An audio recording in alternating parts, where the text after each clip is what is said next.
Selamat jumpa dengan saya Tamin Mangkupraja Zakaria Amin. Pada kesempatan ini saya akan menyampaikan mengenai ekonomik, ya. Yang pertama mengenai pengantar ekonomi, ya. Seperti diketahui bahwa ekonomi itu berasal dari kata oikonomos yang berasal dari bahasa Yunani yang artinya mengurus rumah tangga.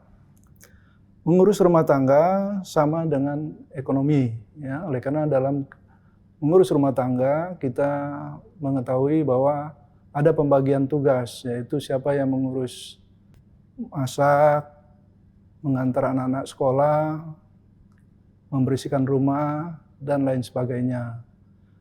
Jadi pada intinya adalah ilmu ekonomi adalah alokasi sumber daya, ya. Seperti Anda ketahui semua bahwa kita belajar ekonomi agar kita mengetahui keadaan ataupun kerja dunia di sekitar kita. Misalnya Anda punya pertanyaan, misalnya kenapa air PDAM di Indonesia cakupan pelayanannya sangat rendah. Misalnya saat ini kalau nggak salah baru di bawah 30%, ya. Kemudian Anda mungkin punya pertanyaan, kenapa polisi dibentuk? Ya, nah semua itu akan terjawab dengan Anda belajar ekonomi. Ya. Juga Anda mungkin bertanya, kalau Anda tinggal di Jakarta, kenapa Jakarta itu macet sekali? Ya, jadi banyak hal-hal di sekitar Anda yang membuat Anda penasaran. Ya, oleh karena itulah dapat dikatakan bahwa dengan belajar ekonomi kita akan mendapat setidak-tidaknya ada 3 hal. Yang pertama adalah Anda bisa mengetahui kondisi atau keadaan dunia di sekitar Anda.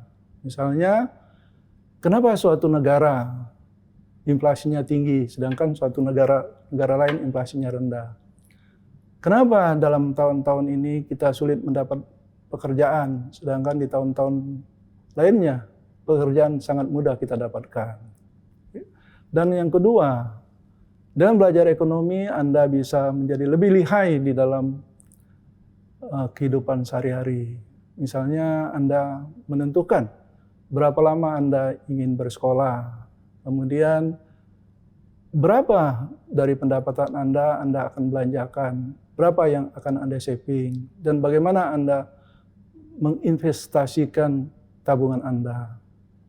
Yang ketiga, dengan belajar ekonomi Anda bisa menganalisis, ya, atau yang disebut dengan positif analisis, yaitu Anda bisa menganalisis kejadian-kejadian yang ada di sekitar Anda, dan sebagai penasehat kebijakan Anda bisa mengusulkan membuat dunia lebih baik. Jadi teman-teman sekalian, ya, teman-teman sebagai mahasiswa BBS, Binus Business School, teman-teman diberikan konsep ekonomi agar teman-teman sebagai entrepreneur bisa membuat keputusan yang rasional. Sekian untuk sesi ini, sampai berjumpa lagi pada sesi berikutnya. Terima kasih.